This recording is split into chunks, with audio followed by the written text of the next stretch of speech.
Namun barang siapa yang mengingkari nikmat tersebut, maka sungguh adab Allah sangatlah pedih. Salawat dan salam semoga senantiasa tercurah kepada junjungan kita Nabi besar Muhammad sallallahu alaihi wasallam. Jamaah salat zuhur yang dirahmati Allah, alhamdulillah kita telah sampai kepada rangkaian terakhir dari tablik akbar dalam rangka memeriahkan musabaqah tilawatil Quran mahasiswa nasional ke-15 tahun 2017 ini.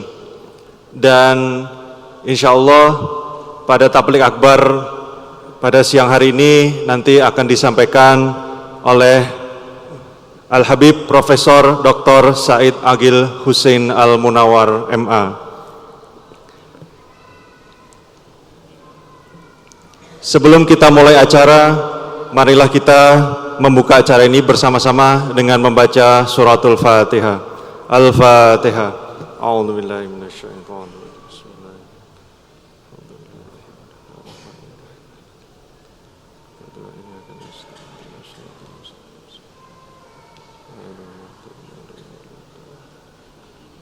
Amin, amin, ya rabbal alamin.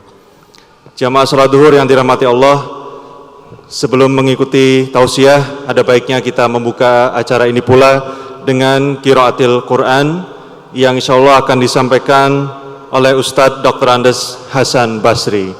Kepada beliau dipersilakan.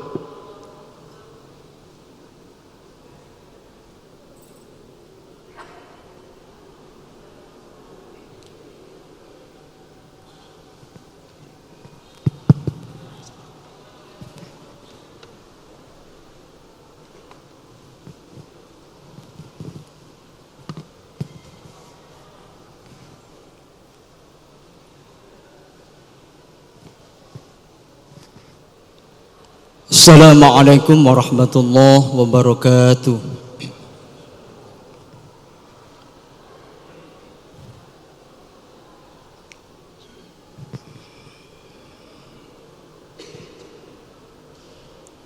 A'udzu billahi minasy syaithanir rajim.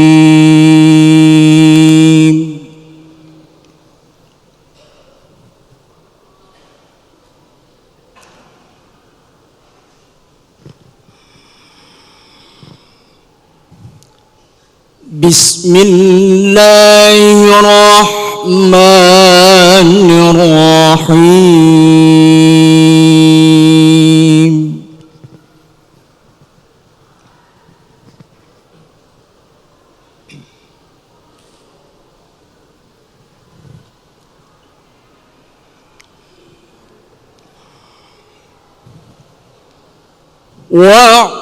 Wa'tasimu bihablillahi jami'an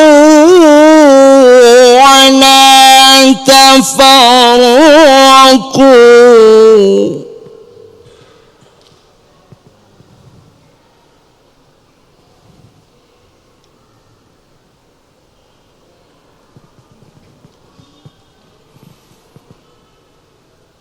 Wa'tasimu bihablillahi jami'an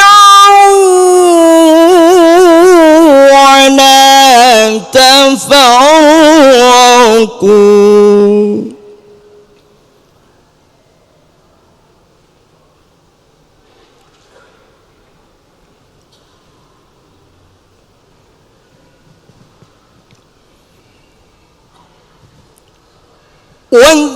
واذكروا نعمة الله عليكم إذ كنتم أعداء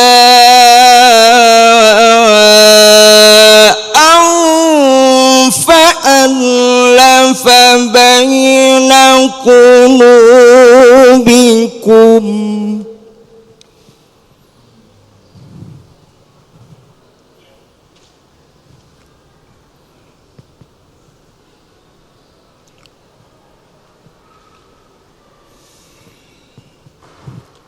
فألف قلوبكم فأصبحتم بنعمته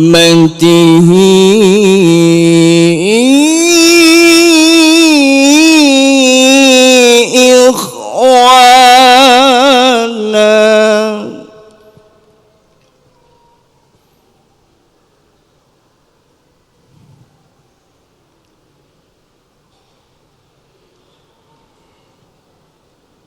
فألف بين قلوبكم فأصبحتم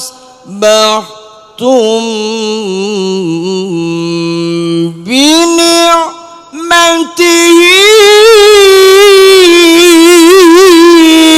إخوانا.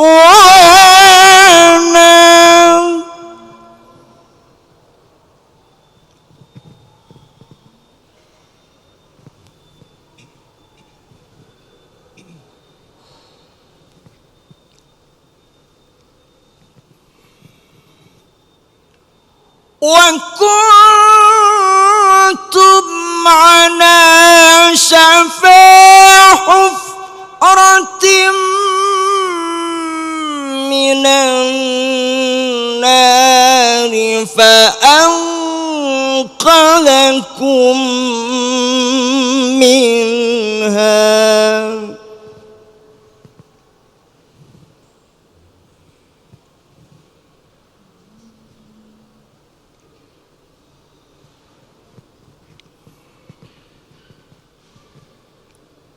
كذلك يبين الله لكم آياته لعلكم تهتدون.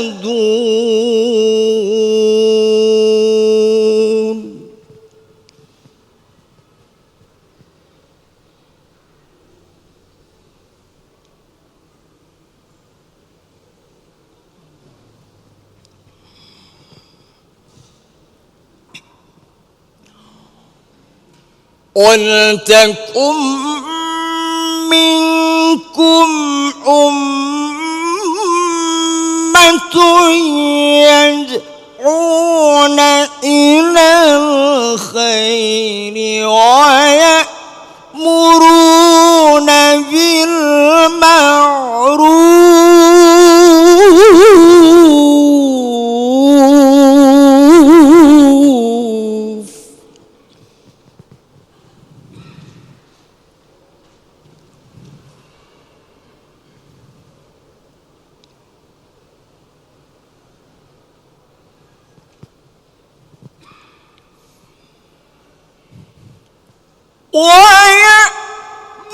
ويأمرون بالمعروف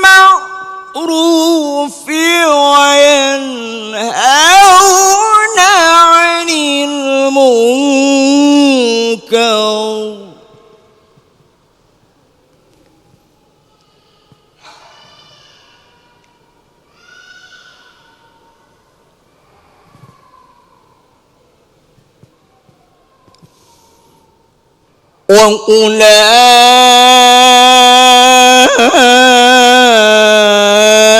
وأولئك هم المفلحون.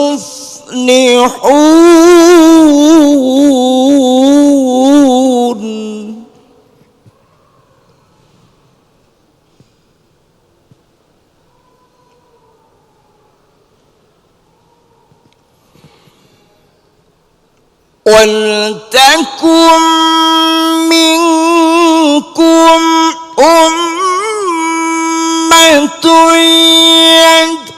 يدعون إلى الخير ويأمرون بالمعروف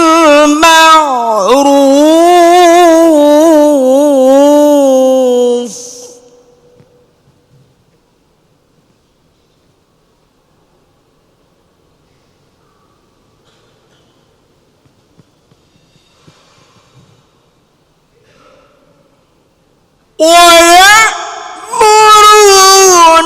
بالمعروف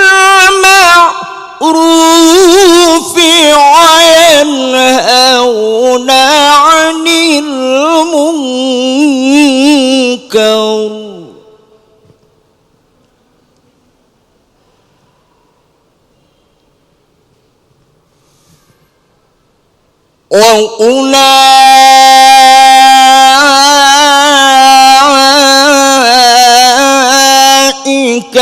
هم المفلحون.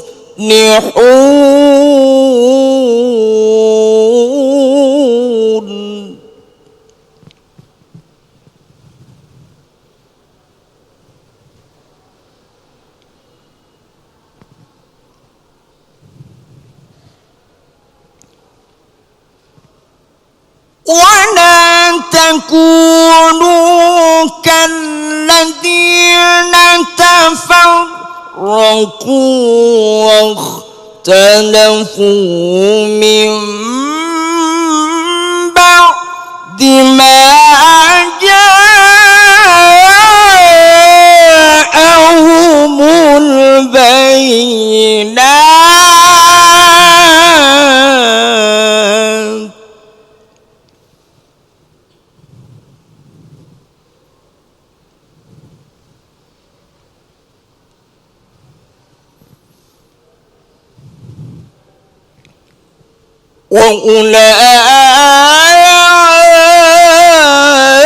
وأولئك لهم عذاب عظيم.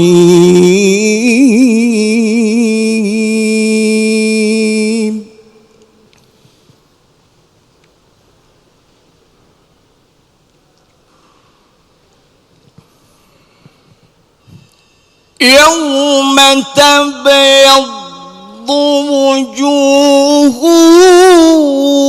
وتسود وجوه.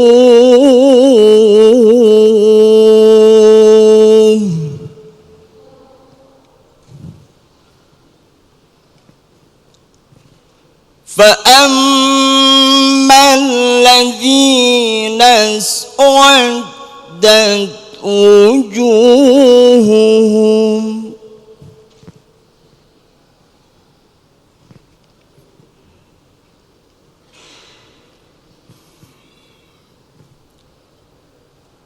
أكفرتم بعد إيمانكم فذوقوا العذاب بما كنتم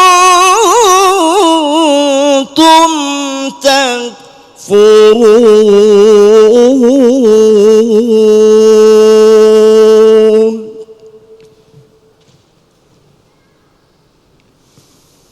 فذوقوا العذاب بما كنتم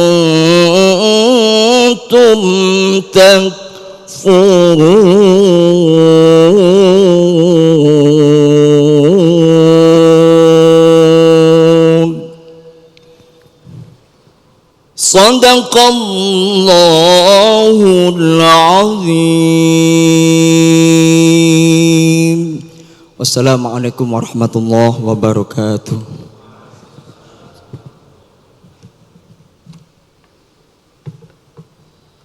Alhamdulillahirrabbilalamin. Syukran jazakumullah khairan katsir kepada Ustadz Dr. Andes Hasan Basri.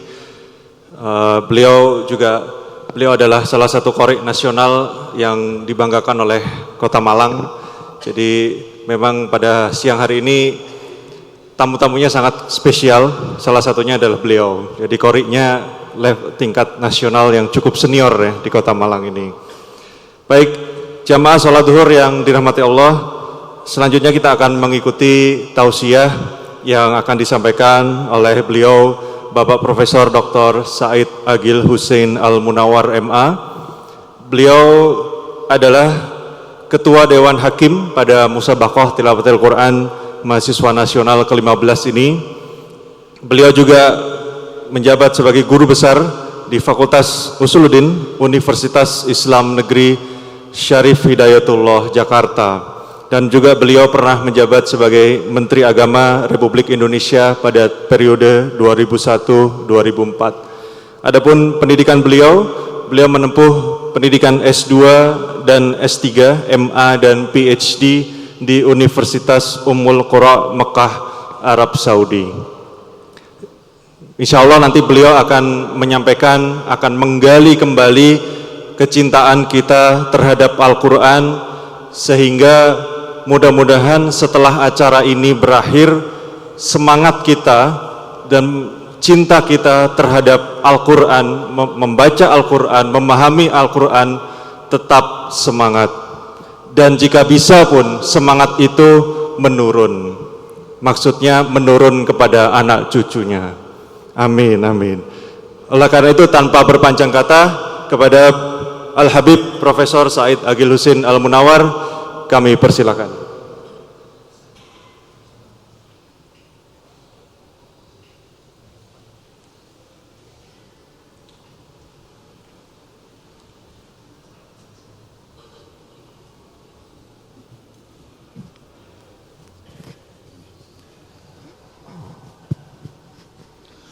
Assalamualaikum warahmatullahi wabarakatuh.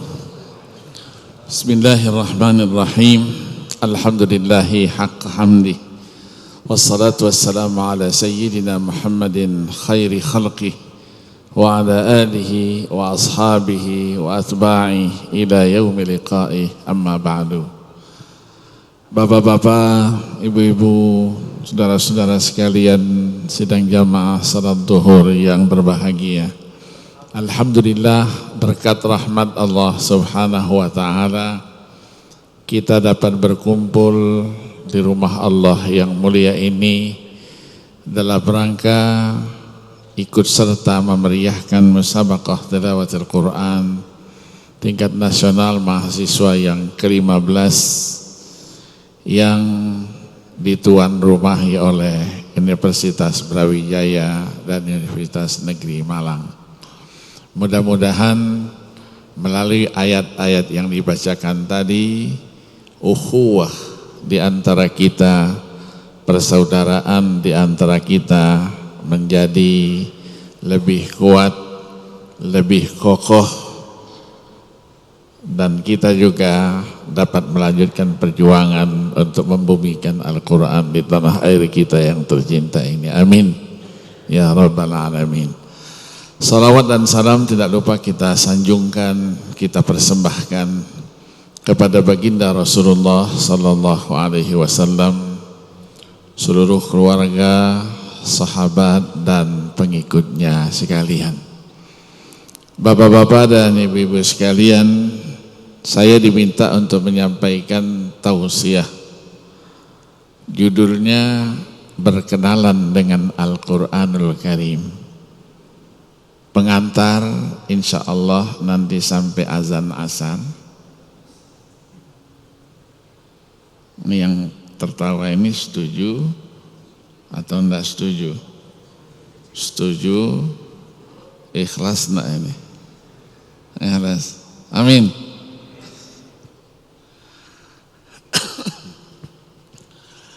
Al-Quran kita yakini sebagai wahyu Allah yang terakhir, diturunkan kepada Nabi dan Rasul yang terakhir pula, junjungan Nabi besar Muhammad sallallahu alaihi wasallam. Proses turunnya tidak seperti kitab-kitab terdahulu yang diturunkan sekaligus. Al-Quran diturunkan secara berangsur-angsur. Apa hikmahnya? Itulah jawaban Allah di dalam surah Al-Furqan. Wa qala alladhina kafaru laula nuzila alaihi ayat jumlatan wahidah kadzalika linutsabbita fihi fuadak warattalnahu tartila. Untuk memberikan ketenangan jiwa dari Rasulullah, di samping untuk memberikan jawaban dari semua permasalahan yang dihadapi oleh umat Islam. Maka Al-Quran itu kita yakini sebuah kitab yang lengkap. Semua permasalahan umat ada di dalamnya. Baik umat ketika menerima Al-Quran itu pada masanya, pada masa sesudahnya, masa-masa sesudahnya, sampai kita sekarang dan insya Allah pada masa-masa yang akan datang sampai hari kiamat. Allah berfirman, ma farratna fil kitabi min syai'. Tidak kami alpakan di dalam Al-Quran itu sesuatu pun. Punnya itu dari mana? Punnya itu dari nakirohnya itu. Allah tidak berfirman, ma farratna fil kitabi minasyai', tetapi min syai'. Para ulama, khususnya ulama usul fikih, usuliyun, membuat satu kaidah, an-nakiratu fi siyaqin nafi ta'ummu. Nakirah syai' yang didahului oleh ma, nafi itu dia berlaku secara umum. Maka takwilnya apa? Walau kana qalilan au katsiran, saghiran au kabiran, halan au mustaqbalan. Semua permasalahan umat itu ada di dalam Al-Quranul Karim. Al-Imam Syafi'i rahimahullah, orang yang diberikan oleh Allah satu kemuliaan, umur 7 tahun sudah hafal Al-Quran dan sudah paham isi kandungannya. Umur 11 tahun sudah jadi sebagai seorang mufti. Berarti beliau adalah orang yang menggeluti Al-Quran. Beliau simpulkan dalam karyanya, namanya Ar-Risalah, buku usul fikih. Nanti dibuka pada fakrahnya yang ke-55 dibuka. Beliau katakan, falaisat tanzilu manzilah bi ahadim min ahli hadhil millah illa wa fi kitabillah as-sabilu alal huda fiha. Semua permasalahan umat, apapun bentuknya, solusinya ada di dalam Al-Quranul Karim.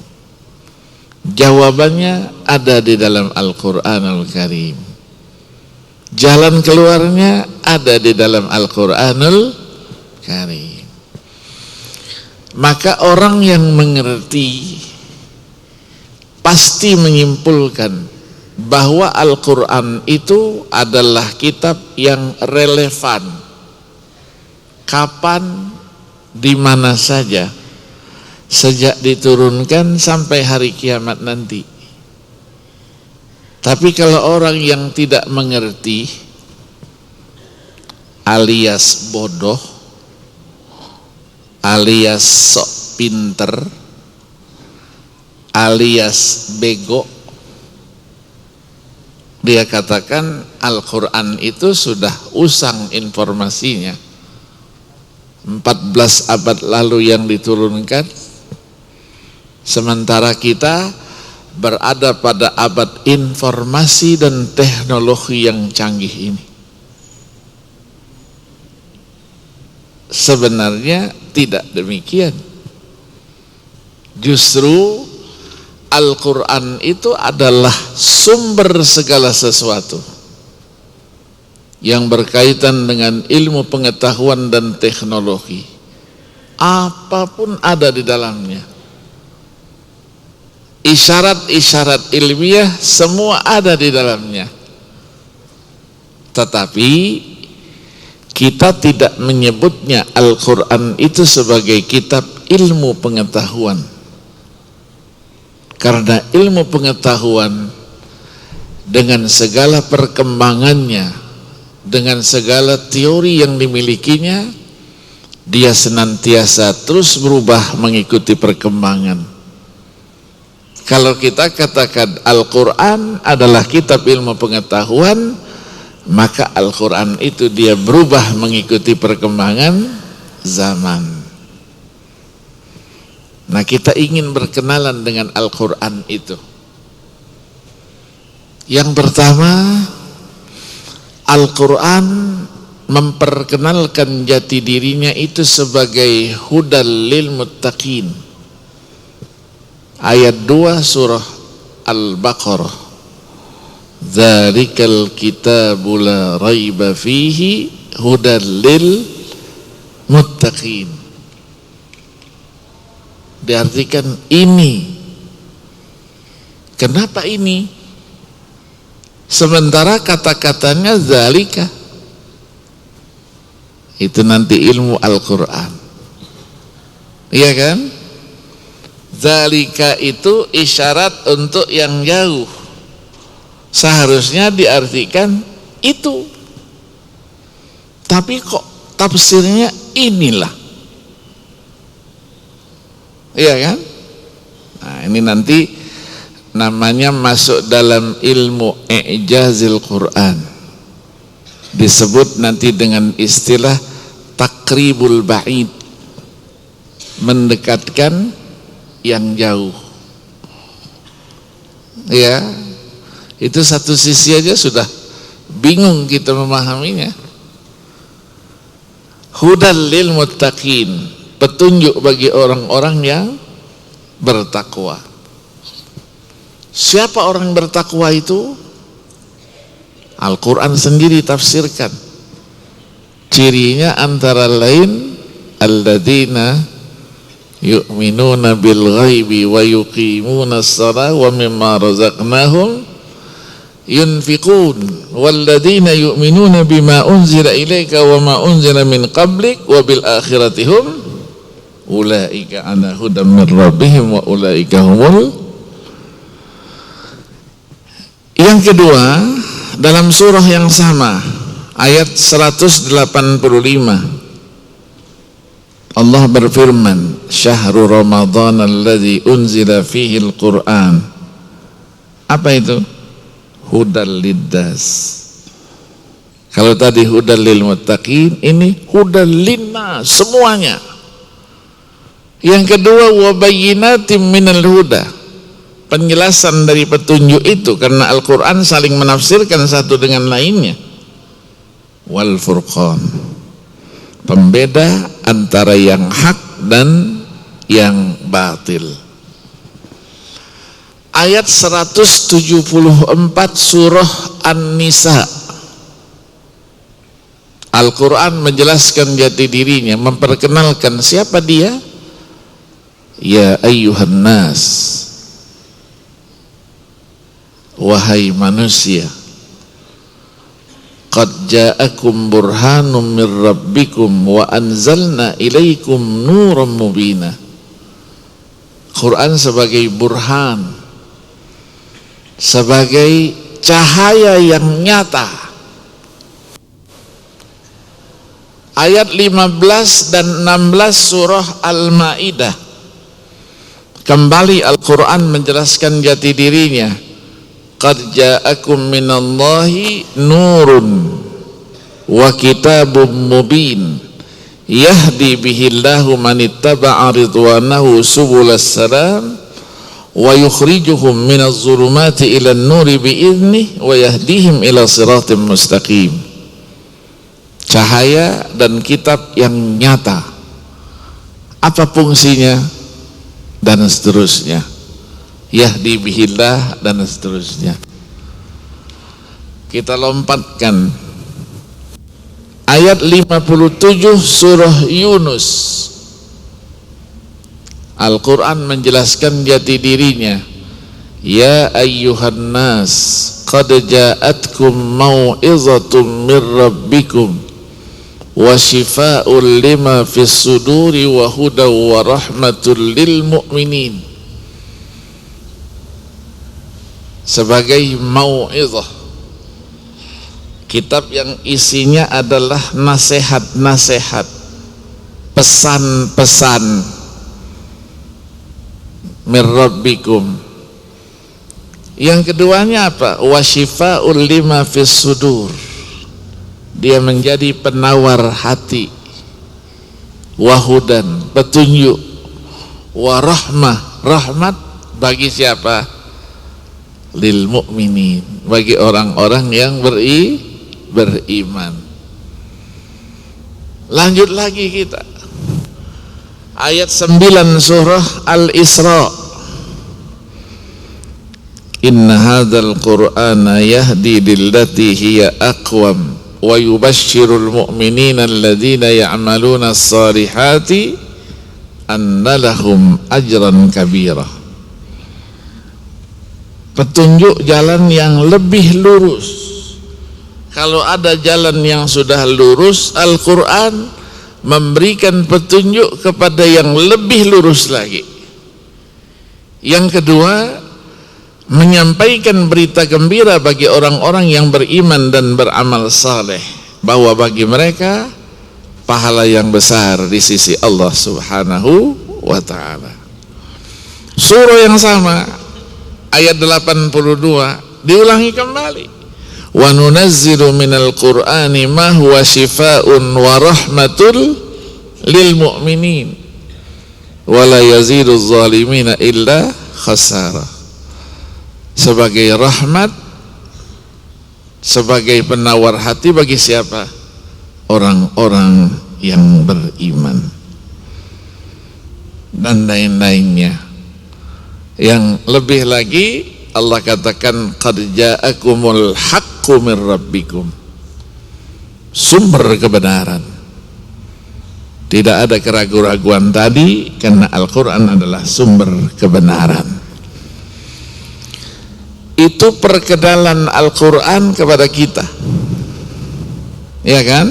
Al-Quran perkenalkan, nih saya. Yang ketiga, Al-Quran menjelaskan juga jati dirinya, bahwa isi dan kandungan yang aku miliki sangat luas, tidak bisa digambarkan oleh siapapun juga kandungan dengan isi dan yang sangat luas itu.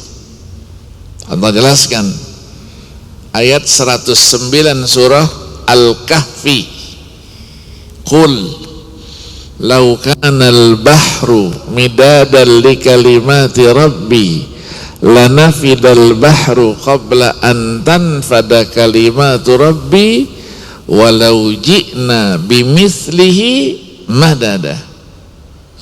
Ayat ini ditafsirkan oleh ayat 27 surah Luqman. 27 surah Luqman, ya, adanya di sebelah kiri, 3 baris dia dari bawah.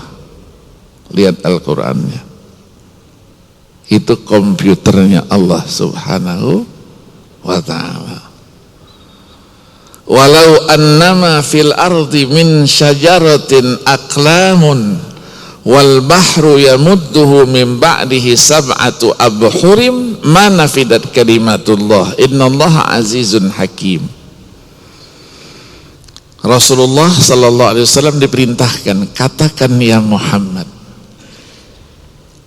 sekiranya laut yang terbentang di semua benua ini, air-airnya diganti dengan tinta untuk menulis, penanya itu adalah ranting-ranting pepohonan yang ada di dunia ini, di bumi ini, bukan ranting-ranting pepohonan yang ada di Malang Raya ini.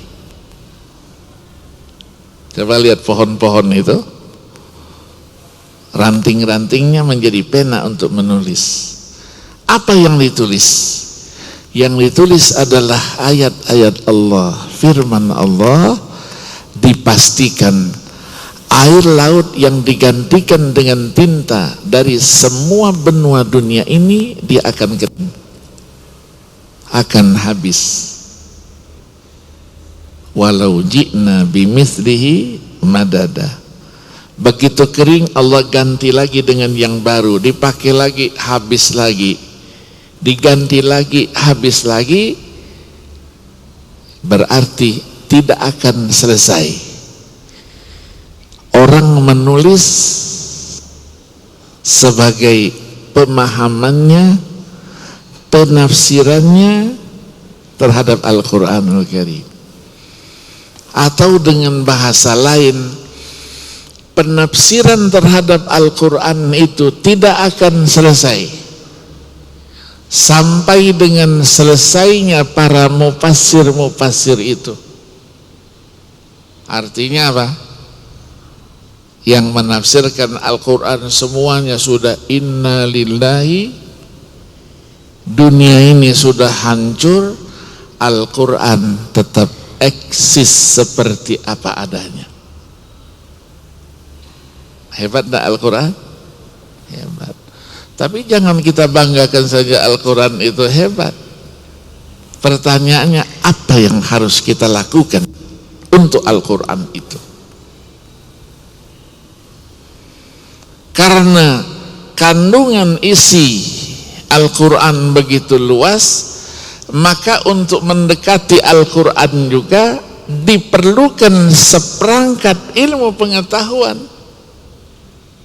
Kalau kita mempelajari Al-Quran, disebut mempelajari ilmu Al-Quran atau mempelajari ulumul Quran. Ulumul Quran. Kenapa ulum? Ilmu-ilmu. Kenapa tidak ilmu Quran? Kenapa? Karena begitu banyak cabangnya ilmu-ilmu yang terkait dengan Al-Quran yang harus kita pelajari. Maka ulama simpulkan, fakullu ilmin yakhdimul Quran wa yastanidu ilaih yusamma bi ulumil Quran. Semua ilmu yang terkait. Kita belajar ilmu Al-Quran, pakai bukunya Mabahis fi Ulumil Quran Manna Al-Qattan, ya, yang kecil-kecil aja, enggak usah yang besar-besar lah. Disebutkan apa itu ilmu Al-Quran? Katanya huwal ilmu alladhi yubhatsu fihi kullu ma yata'allaqu bil Quran. Ilmu yang di dalamnya dibahas semua yang terkait dengan Al-Quran. Ada yang membatasi, katanya jam'uhu, kodifikasinya, nuzuluhu, turunnya, tartibuhu, sistematikanya, nasikhuhu wa mansuhuhu, nasikh dan mansuhnya, muhkamuhu wa mutasyabihu, muhkam dan mutasyabihnya, al-makki wal madani. Baru berapa? 6, 7, iya kan? Ujungnya wa ghairu zalika mimma lahu alaqatun bil Quran wa ghairu zalika mimma lahu silatun bil Quran. Baru disebut 6, dan lain-lain yang berhubungan dengan Al-Quranul Karim. Karena tidak mampu untuk menyebutkan semuanya itu, ya satu halaman sendiri. Kalau definisi satu halaman bukan definisi namanya, itu namanya syarah, namanya penjelasan. Definisi pasti ringkas, ya kan? Tinggal kita yang mencari, dan lain-lainnya itu yang mana gitu, ya kan? Nah, maka mahasiswa juga ada yang cerdas. Kalau ujian, dosennya membuat soal, iya kan? Jawab dan berikan contohnya masing-masing. Kata si dosen dalam soal apa ujiannya itu, dia jawab, contohnya antara lain, nah, kan? Antara lain, atau disebutnya satu tapi dan lain-lain gitu. Ya kan, itu masih paling cerdas itu. Ya, kemungkinan pertama, karena waktunya terbatas, dia tidak bisa memberikan contoh-contoh yang lain selain itu. Ya kan? Kemungkinan kedua, dia tidak tahu contoh yang lain kecuali itu. Iya kan? Tapi dosen itu husnuzon terus sama mahasiswa yang nulis dan lain-lain. Ini pinter dia, cuman waktu menuliskannya yang tidak ada. Betul. Yang ketawa-ketawa ini pengalaman nih kelihatannya. Iya, pengalaman ya. Nah sekarang kita tanya, berapa banyak cabang ilmu pengetahuan yang harus kita pelajari kalau kita ingin berkenalan, mendekatkan diri kita dengan Al-Quran itu. Kita ambil contoh seorang tokoh yang multidisipliner yang kita kenal dengan Muhammad Badruddin Az-Zarkashi Asy-Syafi'i, seorang ulama abad ke-8 Hijriah, wafatnya 794 Hijriah. Karya monumentalnya kalau dalam ilmu Al-Quran itu Al-Burhan fi Ulumil Quran, 4 jilid ya, 4 jilid. Kalau dalam ilmu usul fikih dia punya Al-Bahrul Muhit fi Usulul Fiqh, 6 jilid. Dalam ilmu hadis dia punya At-Tazkirah fil Ahaditsil Mushtaharah. Apalagi? Ma min ilmin illa wa huwa alimun fi. Semua dia kuasai. Dia katakan dalam pendahuluannya, ilmu Al-Quran itu paling tidak katanya ada 47 macam, 47 cabang. Tapi di penutupan pendahuluannya itu yang tidak enak. Dia katakan apa? Di ujungnya itu wa'lam annahu ma min naw'in min hadhil anwa' illa walau aradal insanu istiqsa'ahu lastafrara umrahu walam yuhkim amrahu, dan seterusnya. Dia katakan ketahuilah,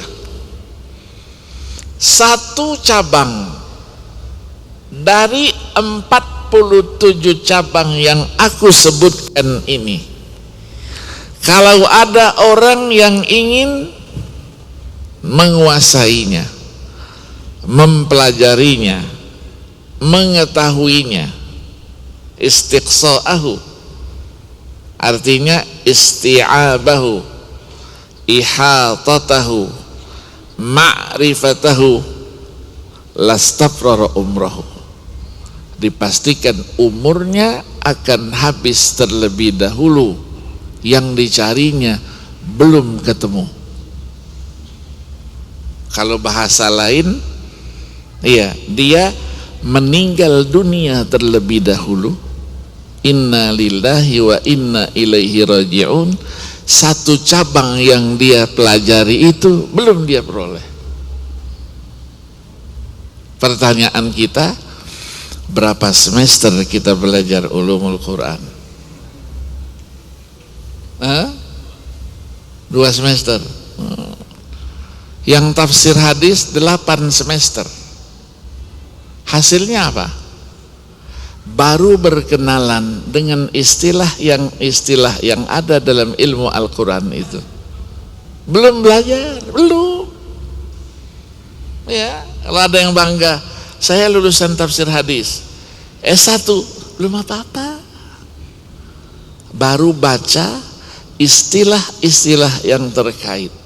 Itu pun belum selesai. Itu pun belum.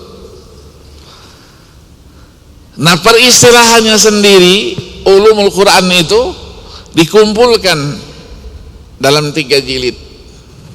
Mu'jam Mustalahat Ulumul Quran namanya. Ensiklopedi ilmu Al-Quran. Itu belum qiraatnya sendiri. Mustalahat ilmu qiraat sendiri. Ya, jadi kita baru belajar apa? Kulitnya saja.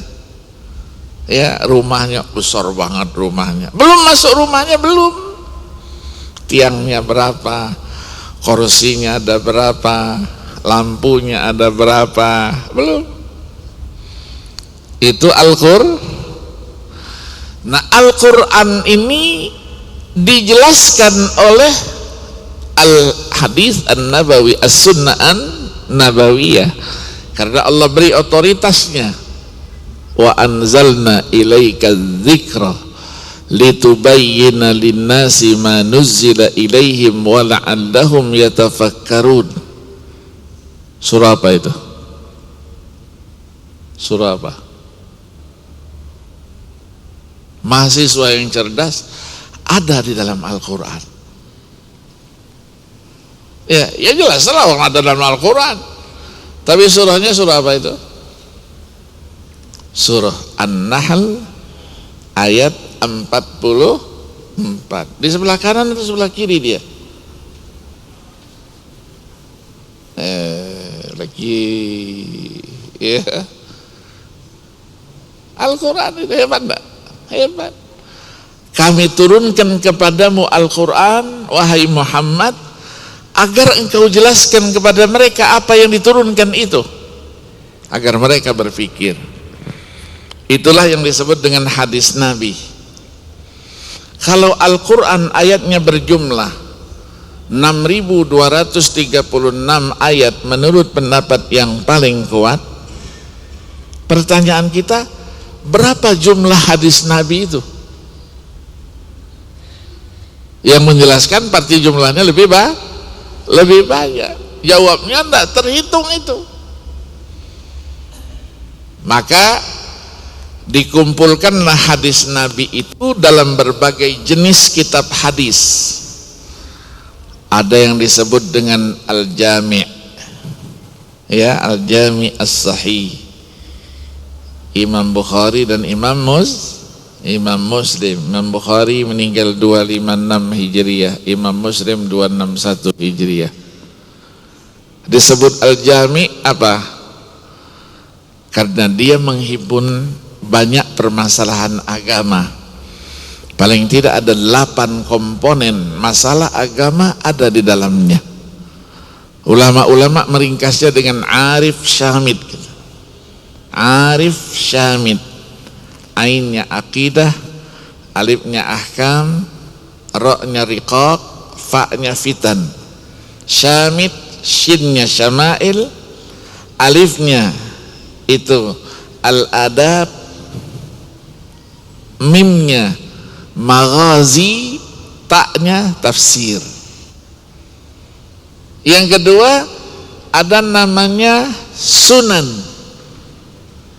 Sunan itu jenis kitab hadis yang menghimpun hadis-hadis berdasarkan sistematika fikih, mulai dari kitabut Thaharah sampai selesai. Sunan itu banyak jumlahnya, tapi yang kita kenal sunannya berapa? 4 saja, iya kan?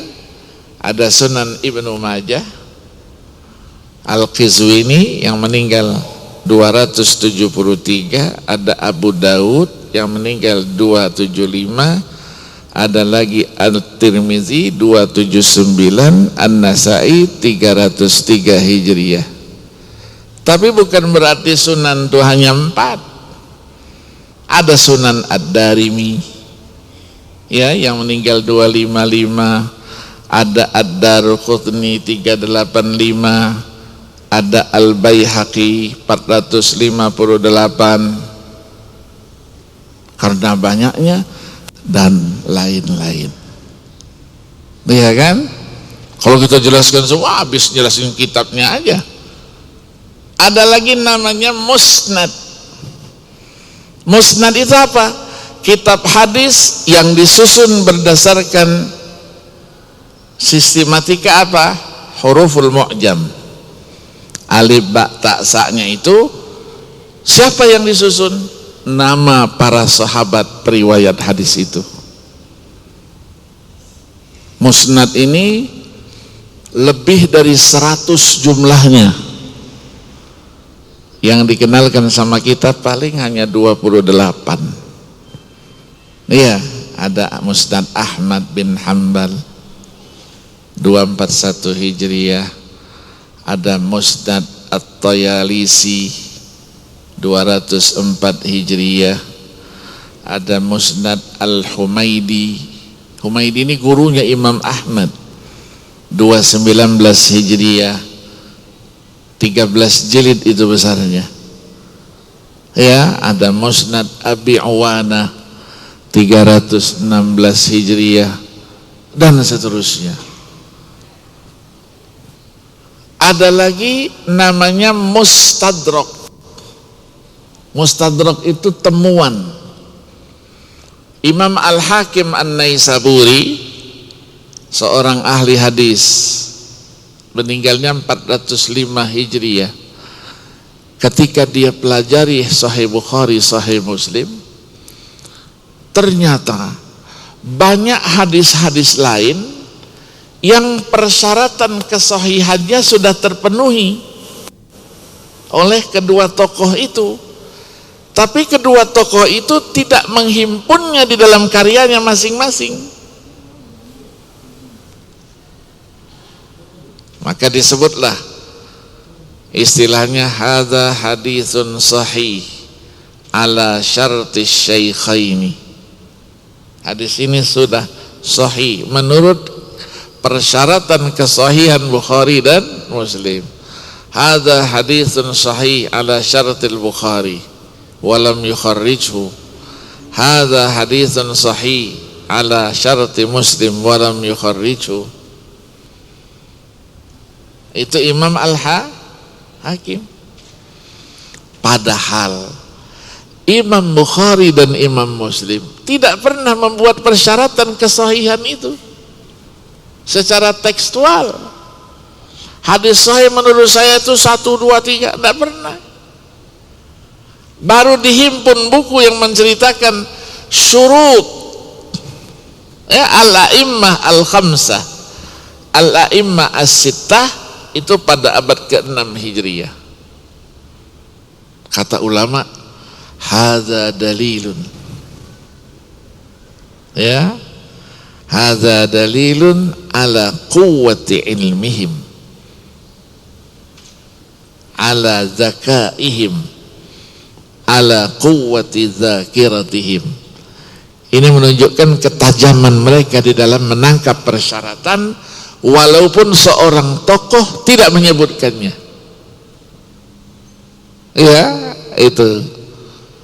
Ada lagi namanya mustakhraj. Mustakhraj. Mustakhraj ini adalah jenis kitab, dia mengacu kepada sebuah kitab dengan menggunakan sanad yang ada, tetapi di dalam perjalanannya ternyata bertemu dengan gurunya dalam sanad itu. Bukhari dia jadikan sebagai apa? Sebagai buku panduannya. Bukhari punya guru, dia punya guru juga. Gurunya itu bertemu dalam sanad Bukhari itu. Maka bukunya nanti dinamakan Mustakhrajat. Orangnya namanya Mustakhrij. Kalau Bukhari namanya Mukharrij. Ya. Tapi bisyarat katanya Allah yakuna ba'idan, jangan terlalu jauh. Bukhari sampai ke Rasulullah 5 orang. Ada yang 3 orang. Berarti 5 standar. Iya. Keempat, paling tidak ketiga sudah bertemu dengan syekhnya Bukhari. Kalau sampai yang keempat, tidak disebut lagi dia sebagai mustakhrij, tapi disebut sebagai mukharrid. Ada mustakhraj ala sahihil Bukhari, ada mustakhraj ala sahihi Muslim, ada mustakhraj ala sahihai. Bukunya sendiri-sendiri. Ada lagi namanya musannaf. Musannaf itu karangan. Dia hampir sama dengan apa? Dengan sunan, hampir sama. Ya, dengan segala perbedaannya. Musannaf ini besar-besar. Ada Musannaf Abdul Razak, wafat 211. Jumlahnya berapa? 13 jilid. 13 jilid itu segini tuh. Jangan dibaca, dilihat saja sudah kenyang gitu. Iya. Ada lagi Musannaf Abu Bakar bin Abi Syaibah, Ibnu Abi Syaibah, meninggal 235 Hijriah. Segitu juga, 13 jilid juga. Iya. Ada lagi namanya Atraf, ada namanya Ajza, ada namanya Zawaid, dan lain-lain. Berarti hadis Nabi juga karena cakupannya begitu luas, dipastikan memerlukan seperangkat ilmu seperti Al-Quranul Karim tadi. Maka kita belajar ilmu hadis, tidak dikatakan belajar apa? Ilmu hadisin Nabi. Nah, ulumul hadisin nabawi, yang sering disebut usulul hadis, qawaidul hadis, mustalahul hadis, ya kan? Dengan segala namanya itu. Karena peristilahannya juga banyak seperti Al-Quranul Karim. Nah, berapa cabang ilmu hadis yang harus kita kuasai? Imam Al-Hakim katakan cabangnya itu ada 52. Sampai kepada Imam Ibn Salah itu sudah menjadi 65. Sampai Imam Suyuti, kalau tadi ilmu Al-Quran 47, sampai ke Imam Suyuti dengan Al-Itqannya sudah jadi 80. Ilmu hadis, kata Suyuti, ulumul hadis katsiratun la tu'addu. Ilmu hadis itu jumlahnya sangat banyak dan tidak terbilang jumlahnya. Nah, komentarnya sama nanti seperti tadi itu. Misalnya Abu Bakar Muhammad bin Musa Al-Hazimi, seorang tokoh abad ke-6 Hijriah, meninggal di 584 Hijriah.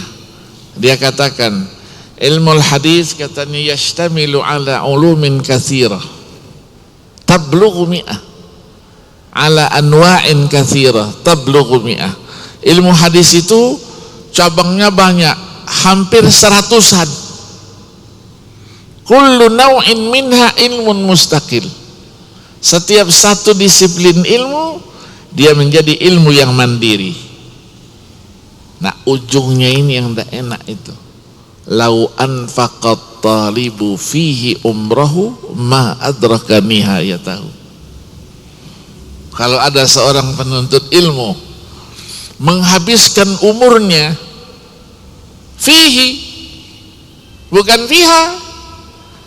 Fihi berarti satu cabang dari 100 cabang itu, ma adraka nihayatahu, dipastikan dia tidak akan sampai ke finishnya. Artinya belajar belum selesai sudah inna lillahi wa inna ilaihi raji'un. Itu gambaran keluasan daripada ilmu Al-Quran dan ilmu hadis. Karena Al-Quran itu kalamullah, hadis itu adalah sabda Nabi, maka tidak boleh dia ditafsirkan semaunya, tidak boleh dia dipahami semaunya. Menurut saya tidak ada itu. Ada aturan mainnya. Untuk Al-Quran ada ilmunya, untuk hadis Nabi juga ada ilmunya. Kita kenali dulu itu, baru kita berbicara Al-Quran, baru berbicara hadis. Ilmunya ruwet itu. Ya, saya selalu simpulkan sama mahasiswa saya, kalau kita suka membaca ilmu Al-Quran, suka membaca ilmu hadis, karena saya ngajarnya kemana-mana, ilmu Al-Quran, ilmu hadis, tidak ada yang mau. Padahal saya, guru besar saya bukan ilmu Al-Quran, bukan ilmu hadis. Saya guru besar saya al-fiqh wal usul, 2 disiplin ilmu. Orang biasa 1 disiplin ilmu, profesornya, saya dikasih 2, fikih dan usul fikih. Orang tidak akan bisa belajar fikih dan usul fikih yang baik kalau tidak menguasai ilmu Al-Quran dan ilmu hadis. Maka ketika saya belajar dulu, saya tidak hanya belajar mengandalkan mata kuliah yang ada di fakultas. Saya ngaji juga, yang namanya nyari, jalanlah. Oh, situ ada syekh, dia ahli di bidang ini, datengin, bawa buku, baca. Ujung-ujungnya kita minta ijazah dari syekh itu. Ya syekh, ijazahkan saya kitabnya itu. Iya kan? Mulai dia sebut, arwi hadzal kitab an syekhi wa syekhi an syekhihi wa syekhi an syekhi syekhihi, sampai penulis kitab itu. Ya, ujungnya dia katakan, ajastuka hadzal kitab, saya ijazahkan kitab ini. Seperti dia buka kepala kita. Ayo buka kepalanya. Red, nih ambil semuanya. Kan dulu ada iklan apa? Seputar Indonesia dulu kan? Iya kan, yang dibuka kepalanya, masuk seputar Indonesia, gitu, tutup lagi. Ya, seperti itu. Ya, itulah guru-guru yang ikhlas. Tidak ada dia sayang-sayang dengan muridnya. Nih ilmu ini, ambil semuanya. Kalau kita kadang-kadang, jangan semuanya. Saya dulu capek cari ilmu ini. Masa mau dikasihkan semuanya? Ya, ada dosen-dosen yang begitu kan? Yang agak minal pelitiin. Tahu, agak pelit sedikit dia kan? Jangan semuanya dong gitu. Begitu juga kalau ngasih nilai begitu.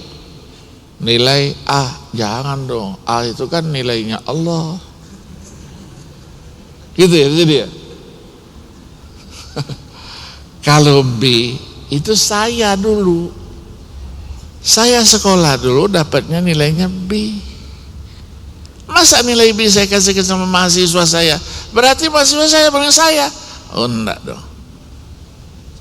Mahasiswa saya nilainya C. Iya. Kalau ada hasil ujian ada nilainya B, dihapusnya itu. Ini saya. Apalagi A, nilainya Allah. Itu di Jakarta banyak itu. Di sini sama? Sama? Nah, ada di sini. Itu bapak tuh bilang. Nah, ada di sini nilainya A semua. Iya kan? Iya. Iya. Jadi kalau mahasiswa ada yang ketika dia mengajar ujian dapatnya C, nilainya hanya B, itu dosen yang baik dia harus introspeksi dirinya. Dia ngajarnya tidak benar, nyampaikan materinya tidak lillahi ta'ala. Koreksi, kenapa? Dosen itu bangga kalau muridnya lebih pintar dari dia. Bukan saya murah ya. Ini mahasiswa saya. Dulu dapat apa saya dulu saya? A ya, dapat ada. Ini mahasiswa saya di Jogja. A ya. Dulu anak-anak dapat A semua kan? A semua ya. Pintar-pintar itu berarti. Padahal soalnya, ya tahu sendiri kan? Ujian tulis, ujian makalah. Makalah itu kita diskusikan. Maka kalau makalah sudah diskusikan, anak-anak masukkan di jurnal ya dulu ya. Saya tanda tangan, masukkan di jurnal. Sudah bisa dipertanggungjawabkan secara ilmiah.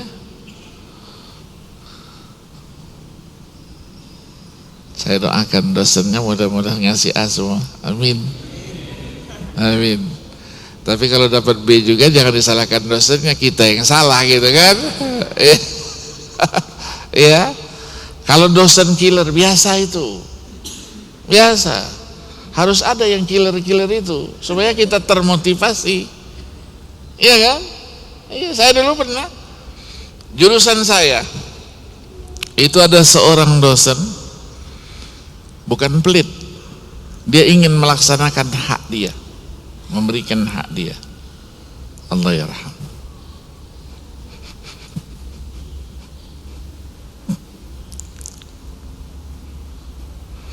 Beliau meninggal terakhir dari dosen saya. 2003 meninggal. Karyanya ada Al-Urf wal Adah fi Ra'il Fuqaha. Dia doktornya tahun 40. Profesor, luar biasa. Ngajar saya muwafaqat lil Imam Syatibi. Enggak pernah bawa buku, tapi muwafaqatnya itu 2 jilid besar itu hafal harfan. Bukan Quran saja yang dihafalnya. Dia kalau masuk dia ajarkan satu fakroh saja, dijelaskan 2 jam itu. Kitanya bingung yang menerima penjelasannya itu. Nah, kalau dia ujian kurang sedikit, dia bilang al-mizan indallah. Tak ada yang namanya kurang 0, lah hadiahlah segitu. Nah ada itu. Saking pelitnya. Tapi dia ingin memberikan haknya. Tapi kalau mahasiswa yang pintar, dia kasih haknya berapa? Kita dulu 70 nilainya baru lulus. Ada teman saya 69,9. Disuruh nunggu lagi, kuliah lagi sama saya, tahun depan kita ujian. Coba, gara-gara dia. Saya ketika masuk kuliah dia, Masya Allah, ini manusia luar biasa ini. HP belum ada. Saya sekolah belum ada HP. Rekaman itu tape recorder namanya kan, yang kaset yang gulung-gulung itu, banyak nyangkutnya dari jalannya itu, nggak boleh dibawa, adik kita itu. Jadi dia ngomong, tangan kita jalan, dan itu tuh jalan terus. Pulang nanti kita edit ulang itu, dengan tulisan yang bagus. Begitu ujian itu dia minta semua yang dia jelaskan masuk ke dalam jawaban itu. Anak-anak jawab, inna lillahi wa inna. Tapi saya tenang aja, saya ya masih muda dulu ya. Masih muda dulu, Subulus Salam itu saya hafal tuh, Subulus Salam, Nailul Autor saya hafal itu, harfan. Lihat dosennya, maunya yang mana ini? Maunya yang model harfan, kasih dia harfan, biar dia bingung. Iya ya, yang ini kan tak bisa harfan, karena dia jelaskan. Saya belajarnya, kalau saya belajar dulu, mau ujian besok pagi, saya malamnya tidak pernah tidur. Iktikafnya di mana? Di depan Ka'bah Al-Musyarrafah.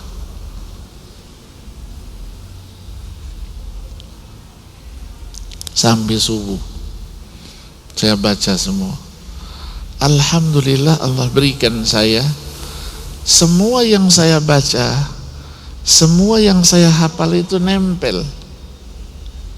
Kalau ujian itu bukan mikiri jawabannya apa, tapi mikirkannya, nuliskan jawaban itu cukup enggak waktunya. Kita dikasih waktu 4 jam ujiannya. Jadi kalau kita sekarang ujian berapa? Kasih 1 lembar, ya Kita ujian satu buku, jawaban lembarannya satu buku 40 halaman. Itu. Nanti begitu 5 menit mau selesai, diumumkan 5 menit lagi lembaran jawaban akan diambil. Syukur-syukur bisa kontrol dari halaman pertama jawaban sampai halaman terakhir. Kita kontrol mana yang kurang kita tambahi. Pena ini 45 bawa, yang boxy itu kan. Begitu dia agak-agak jelas tidak jelas, selamat jalan, ambil yang baru. Saking banyaknya jawaban itu. Nah, saya almarhum ini, dia bingung dengan jawaban saya. Kok bisa menjawab semua yang dijelaskan dia di kelas? Dipanggilnya saya. Nah, karena orang dosen-dosen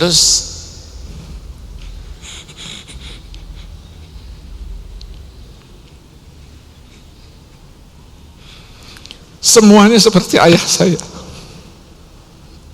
Saya berkhidmat sama mereka. Jadi kalau habis asar sampai isya, saya datangi rumah-rumah mereka itu. Nah, mereka tua-tua, umur 70 tahun. Ada satu yang 96 tahun. Kita datangi, ngaji kita kitab apa gitu, ngaji sampai isya, ngaji sama mereka. Jadi seperti orang tua. Kalau dia datang nanti di pintu gerbang itu, saya yang nungguin. 7:30 saya sudah di kampus.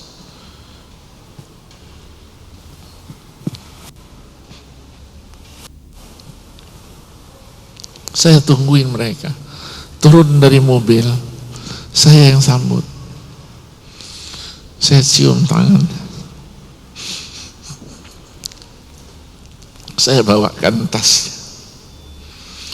Dia tarik, jangan, anta dokter. Kamu dokter, jangan bawa tas. Saya tuntun dia sampai masuk ke kantornya. Kantornya nanti saya tanya lagi, ayo khidmah. Mungkin perlu kopi, perlu teh, mujamalah kita lah gitu kan, ada yang ngurusin. Dia bilang sudah cukup ya Waradi gitu. Begitu kita pamit, saya cium tangannya, saya pegang. Dipegangnya saya, dadanya dipegangnya, kepala saya dipegangnya. Itu mahalnya. Luar biasa. Dia doakan kita supaya kita seperti beliau. Ya, luar biasa itu. Semua guru saya. Sehingga saya akrab. Maka ketika saya habis ujian, ketemu dengan beliau-beliau itu setelah dikoreksi, dipanggilnya saya. Ta'al lagi, ta'al. Gimana dia ta'al? Ada apa Syekh? Kata, saya minan najihin, minan rosibin, saya bilang gitu kan. Yang lulus atau yang rosib? Ba'din gitu. Nanti dululah katanya itu kan. Peluknya saya. Terakhir dia bilang, lulus kamu najih, anta najih. Saya tanya berapa nilai saya? Kan nilai kan disembunyikan, tidak dikasih kan? Berapa nilai saya? Wallahi katanya, anta ahsan wahid katanya. Kamu paling bagus katanya gitu. Bilang berapa? Ahsan wahid itu berapa? Saya bilang gitu. Mana ba'din gitu kan, nanti lagi. Minggu depan lagi panggilnya saya. Saya tanya, saya berapa Syekh? Biar saya tahu nilai saya berapa gitu. Mikir dia. Anta katanya, wallahi katanya, mara itu katanya mislaka katanya fi hadis sanawat. Nah, ada yang engkau seperti engkau ini katanya tahun-tahun ini. Berarti saya baik itu kan. Saya bilang, man syekhuhu? Siapa dulu gurunya? Ketawa dia kan. Wallahi katanya, anta katanya kan. Saya paling cerewet dulu. Dia bilang sama saya terus, kamu dapat nilai katanya bagus. Saya bilang 80, lebih lagi. 85? Wallahi katanya, akthar min hadza. Berapa saya dapat? Saya bilang. Dia bilang kamu dapat 96 dari 100. Itu guru yang killer. Iya kan, guru yang killer kita dapat itu. Bangga kita. Bangga kita dapat yang killer saja segitu kan. Apalagi yang tidak killer. Salah gitu kan. Iya, ini. Kenapa begitu? Inilah tantangan kita sebagai dosen. Kita dalam mengajar, kalau ingin ilmu kita itu membekas, diingat oleh mahasiswa, kita harus ikhlas dalam mengajar itu. Itu kuncinya. Iya kan? Iya. Saya orang yang rajin baca saya.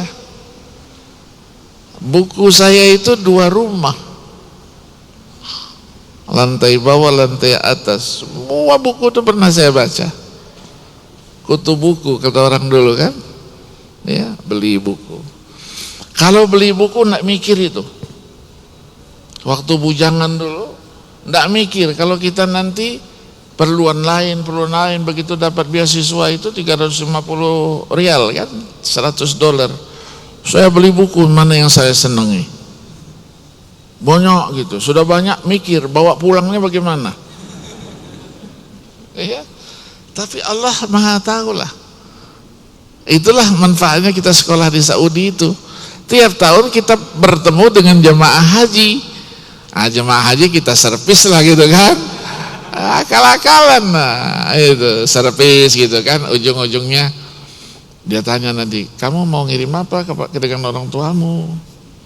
Saya bilang saya nak ngirim apa-apa, ngirim buku aja lah. Buku. Kaget juga dia, buku berat kan. Jangan semua dikasihkan. Punya jemaah berapa gitu yang kita antar ziarah gitu kan, dia ngasih duit kita enggak mau kalau sedikit.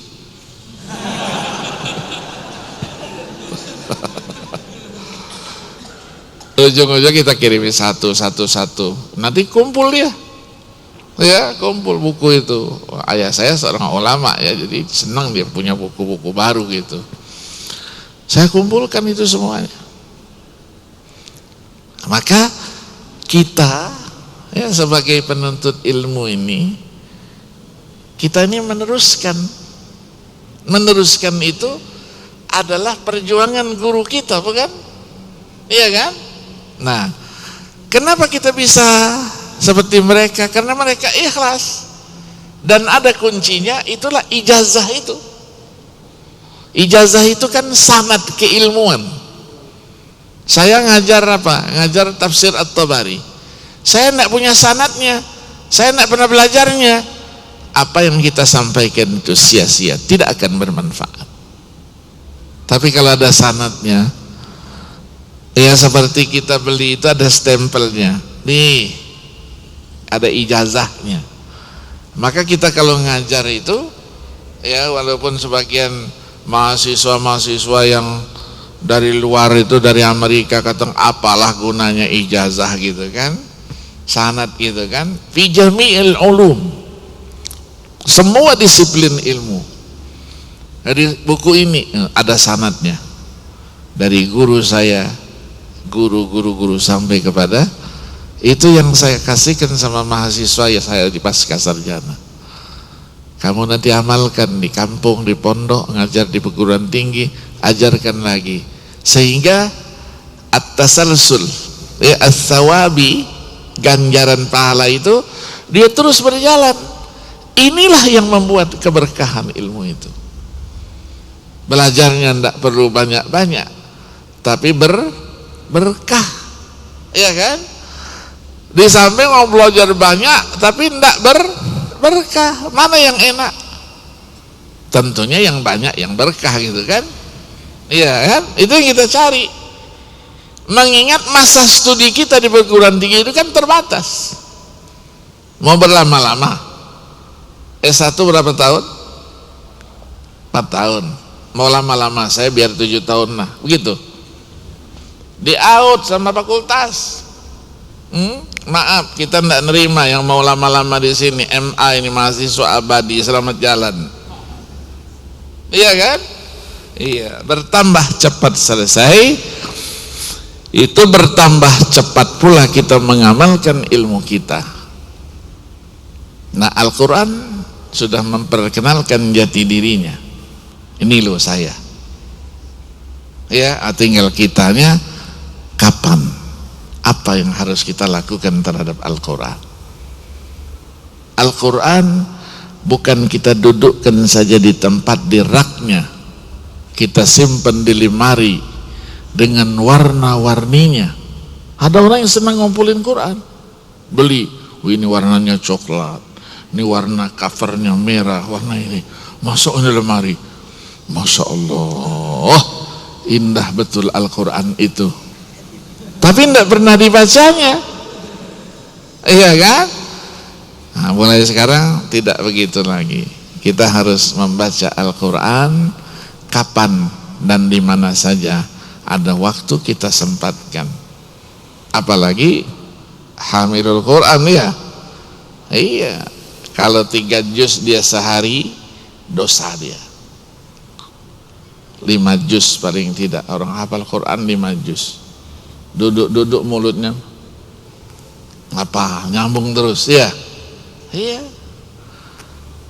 kiai-kiai kita tuh Masya Allah ya. Saya banyak guru-guru saya itu, mereka kalau mengulangi hafalannya itu Masya Allah seperti air ya. Allah yarham Kiai Arwani, guru-guru saya semua itu kalau ngapal Quran Masya Allah 5 menit 1 juz, takrirnya itu 4 menit 5 menit.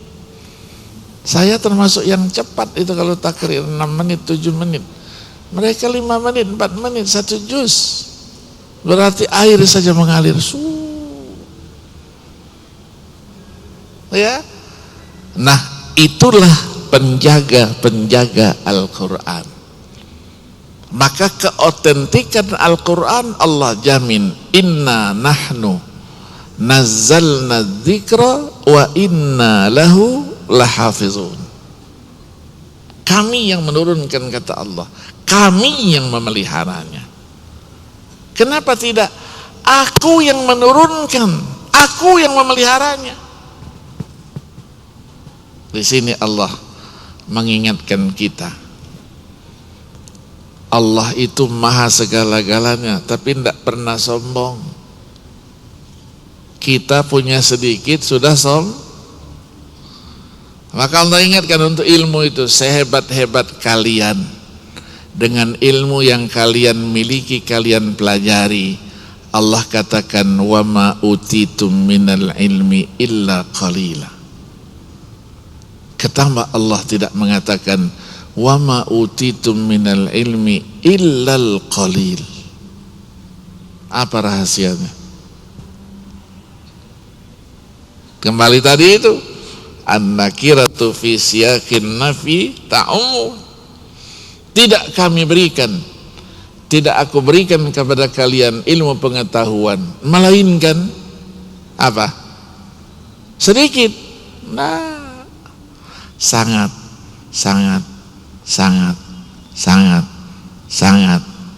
sedikit.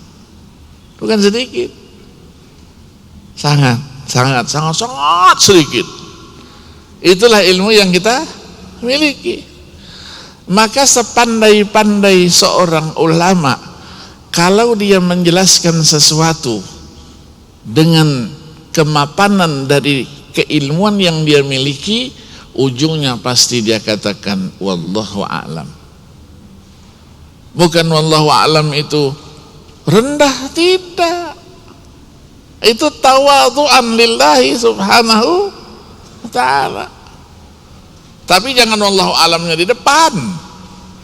Belum jawab wallahu a'lam. Lah, jawab dulu baru wallahu. Akhirnya dikenal ustadz mana? Ustadz wallahu a'lam.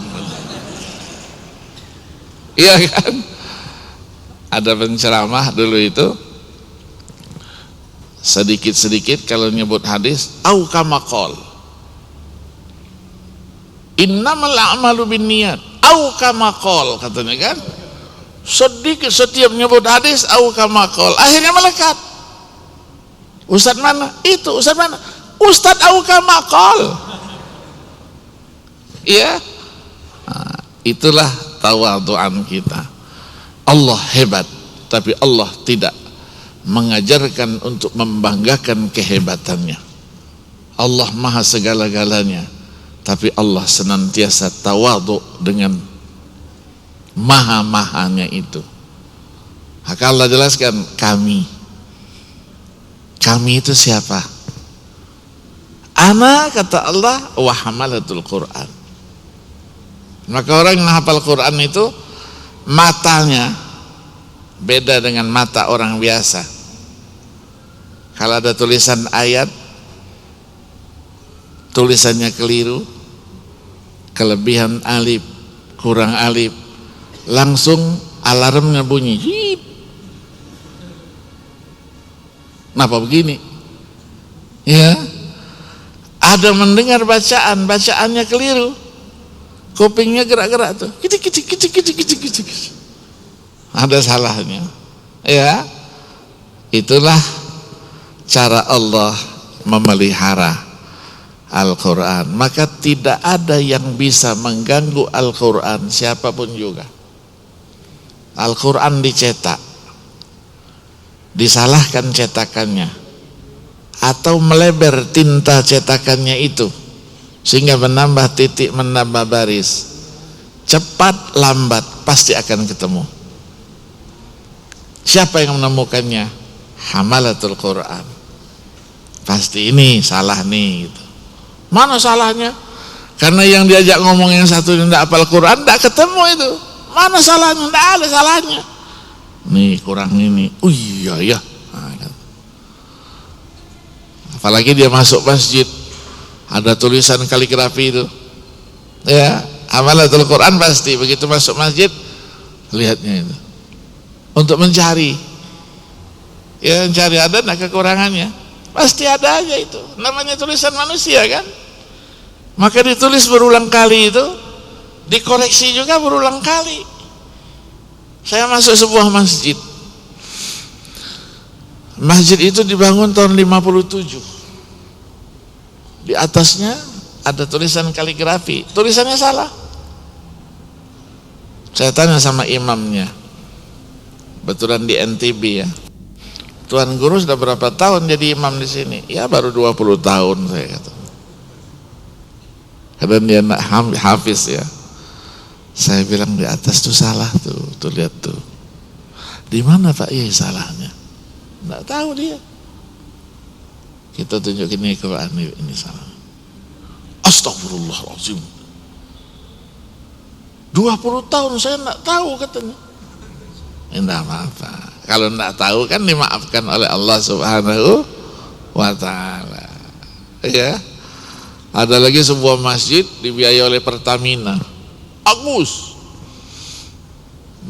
Saya diundang ceramah di sana. Begitu saya makan, ya Allah, sekeliling semua khotnya salah semua. Selesai saya ceramah, saya panggil pengurusnya. Siapa jadi pengurusnya? Saya Pak. Itu tulisannya salah itu. Ini yang nulis kaligrafernya dari Jakarta Ustadz. Saya nak nanya kaligrafernya. Siapa yang nulis? Saya nak nanya. Tulisannya itu salah.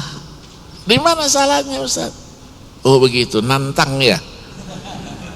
Kalau nantang saya tuliskan satu-satu.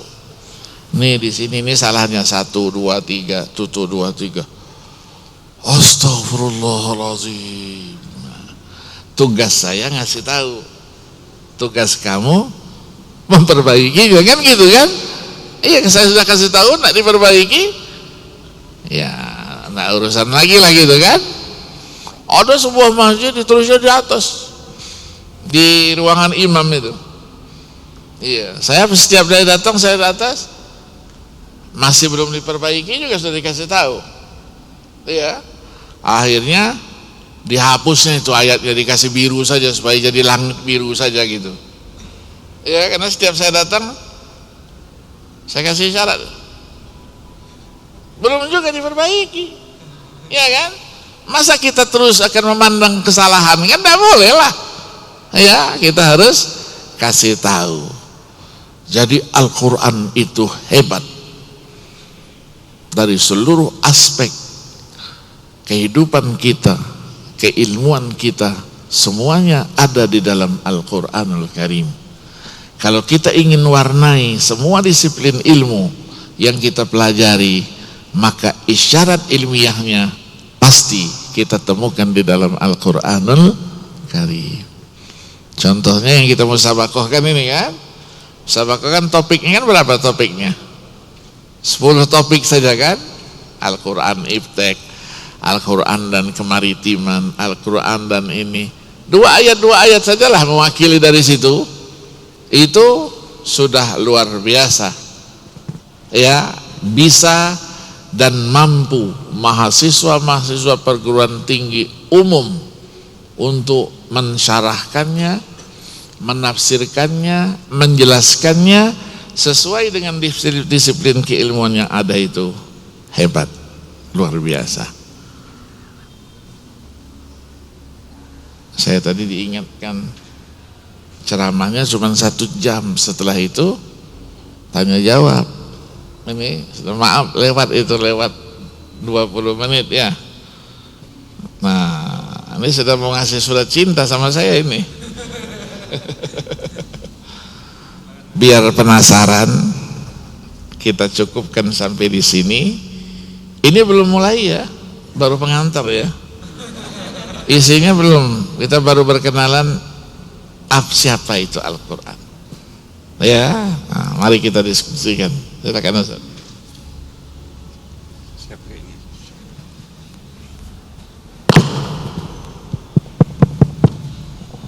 Ya, terima kasih Ustadz atas penjelasannya. Mungkin baru pengantar ya Ustadz tadi ya. Masya Allah. Tapi dari pengantar tadi kita bisa mendapatkan, kalau boleh saya simpulkan, bahwa ada berbagai macam fungsi dari Al-Quran untuk kita sebagai manusia, yaitu diantaranya adalah sebagai sumber kebenaran. Lalu Al-Quran juga berisi pesan-pesan atau nasihat yang bermanfaat untuk kita. Lalu Al-Quran juga menjadi penawar hati dan juga menjadi rahmat bagi orang beriman. Maka jika kita memang bertekad menjadi orang beriman, maka marilah kita menerima Al-Quran, membaca Al-Quran, mempelajari Al-Quran, dan mengamalkan apa yang ada di dalam Al-Quran. Baik, jamaah salat zuhur yang dirahmati Allah, kita buka sesi tanya jawab. Silakan. Wah, ada banyak sekali pertanyaan Ustadz, banyak sekali pertanyaan. Boleh sampai maghrib nggak apa-apa Ustadz ya? Ya, ada 1, 2, 3 orang. Tadi saya melihat ada yang di belakang, tadi ada yang angkat tangan. Ya, jadi angkat tangan dari perempuan. Ya, 1 orang dari perempuan. Oke, sebentar Pak ya, nanti kalau ada waktu kita tambahkan lagi ya. Silakan Pak. Bismillahirrahmanirrahim. Assalamualaikum warahmatullahi wabarakatuh. Nama saya Imamul Arif dari STKIP Apis Dompu, Nusa Tenggara Barat, Ustaz. Assalamualaikum Ustaz.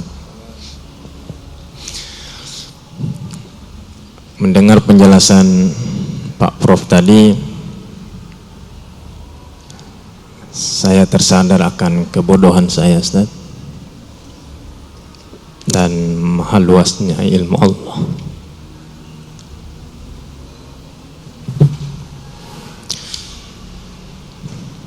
Terima kasih banyak Ustaz. Yang pertama yang ingin saya tanyakan tentang ulumul Quran terkait dengan cara Allah menurunkan Al-Quran kepada Nabi. Nah, salah satu ayat yang mengisyaratkan tentang itu, wa ma kana li basyarin ayyukallimahullah illa wahyan aw min wara'i hijabin aw yursila rasulan fayuhiya bi idnihi ma yasha. Yang ingin saya tanyakan tentang diutusnya utusan itu malaikat. Saya pernah membaca buku Ulumul Quran bahwa malaikat menyampaikan wahyu kepada Nabi Muhammad agar Nabi Muhammad bisa melihat secara langsung malaikat, ada dua cara. Allah merubah wujud malaikat ke wujud manusia, dan cara yang kedua, Allah merubah wujud Nabi Muhammad menjadi cahaya untuk bisa masuk ke alam malaikat. Itu yang pernah saya baca. Pertanyaannya, benarkah Nabi Muhammad pernah dirubah oleh Allah wujudnya dari al-bashar menjadi wujud cahaya? Itu yang pertama. Yang kedua, dalam pengantar tadi Ustadz membaca kalimat dzalikal kitabul la raiba fihi hudal lil muttaqin. Dan ciri orang yang muttaqin itu adalah alladzina yu'minuna bil ghaib. Nah, dari sini saya melihat kerancuan kalimat atau kata yang selalu kita sebut selama ini, yaitu kata imtak atau iman dan takwa. Menurut saya pribadi bahwa iman dan takwa itu tidak bisa kita pisahkan, karena kata takwa sudah include dengan kata iman. Jadi itu menurut pandangan saya, Prof. Jadi kata takwa saja, bukan iman dan takwa. Terima kasih. Assalamualaikum warahmatullahi wabarakatuh.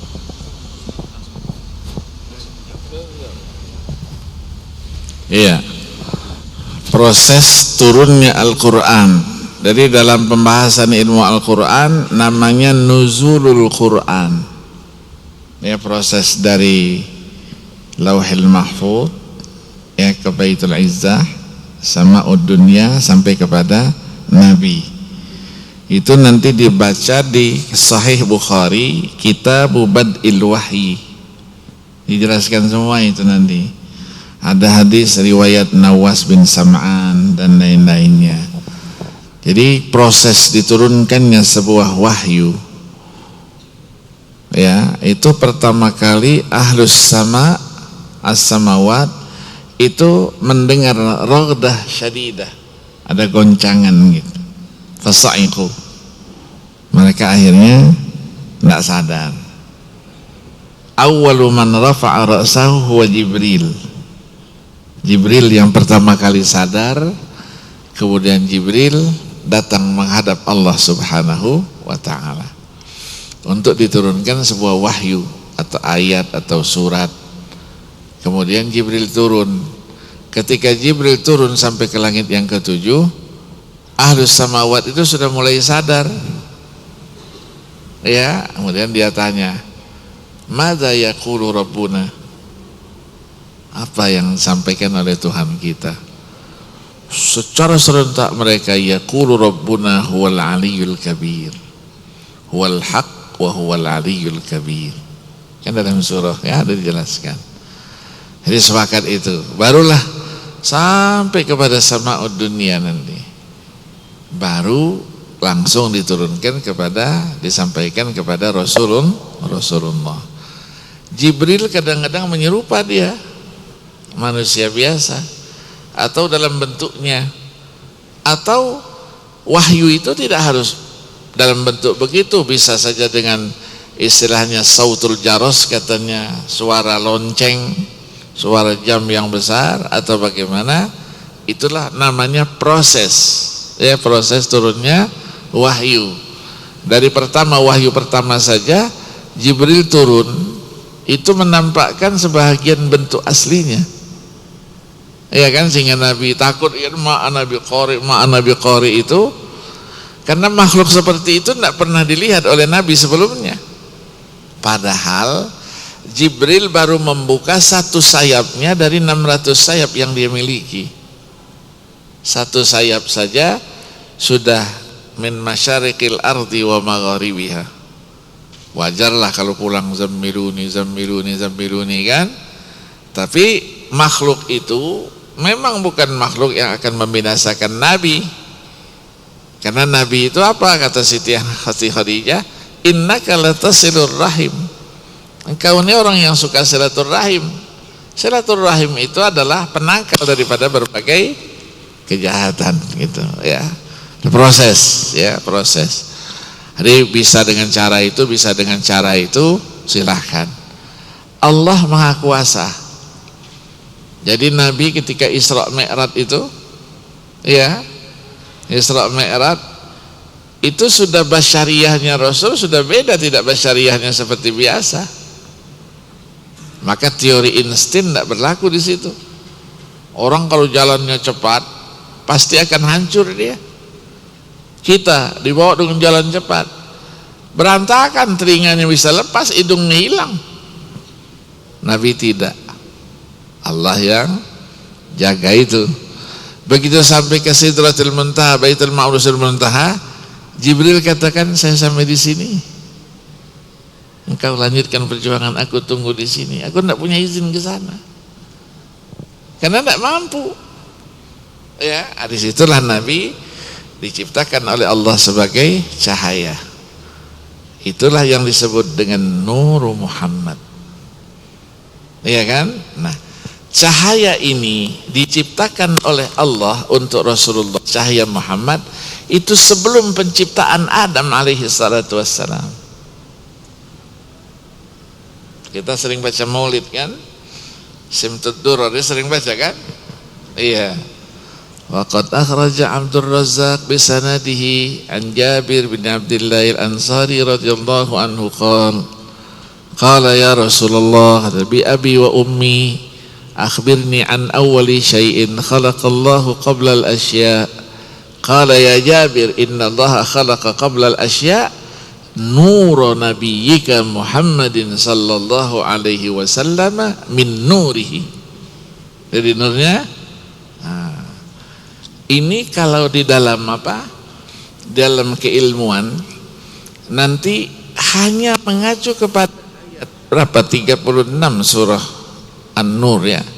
Nurun ala nur. Melahirkan berbagai disiplin ilmu dari ilmu laser dan kawan-kawannya.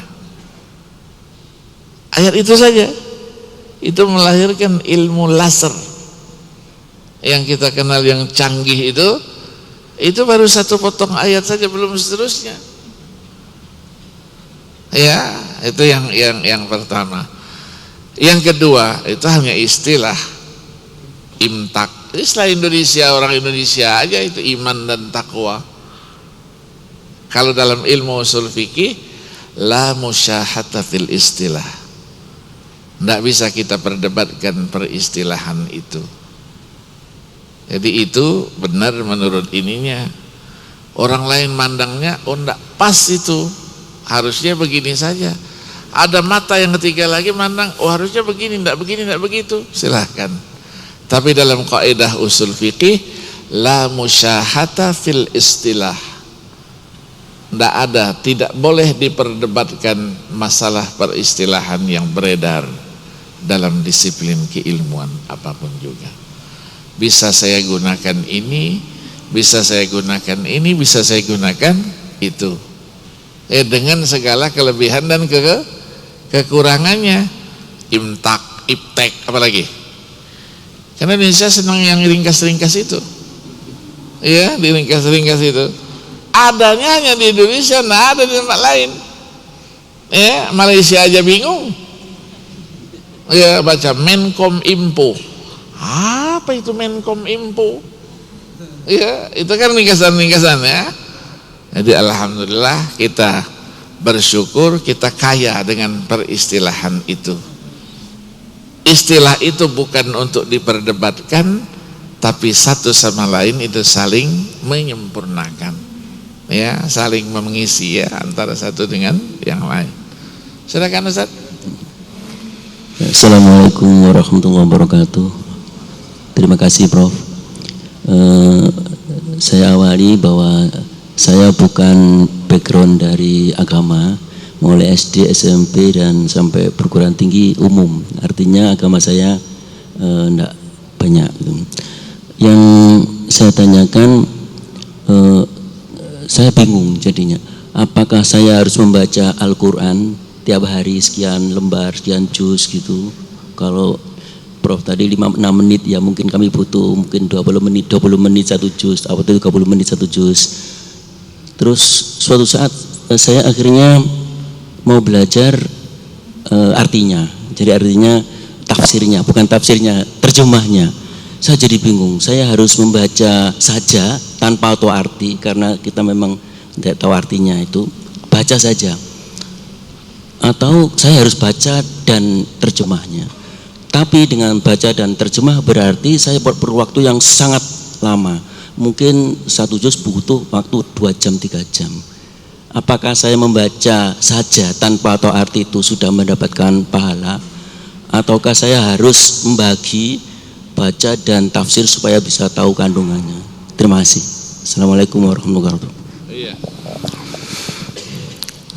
Al-Quran itu diturunkan tidak dengan bahasa ibu kita, dengan bahasa Arab dan bahkan dengan sastra yang sangat tinggi. Orang Arab sendiri nak ngerti. Jadi kalau kita nak ngerti, wajar-wajar saja. Kalau kita ngerti, alhamdulillah. Maka kita bifahmin au bighairi fahmin, tidak ada urusan itu. Ngerti, tidak ngerti, pahalanya di sisi Allah subhanahu wa ta'ala tetap. Nah, kita orang yang bukan bahasa ibu kita pasti penasaran kan, karena ingin kita lebih tahu lagi. Itulah yang disebut kita ingin sampai kepada afala yatadabbarunal Qur'an. Ya, kita maunya tadabbur. Tadabbur itu sekarang sudah menjadi ilmu yang mandiri, ilmu tadabburil Quran. Ada beberapa buku itu saya ikut apanya gitu. Cirinya apa itu? Orang itu, saya mau membedakan ini bacaan yang ada tadabburnya, ini tidak. Siapapun pembacanya, baik orang Arab maupun orang lain gitu.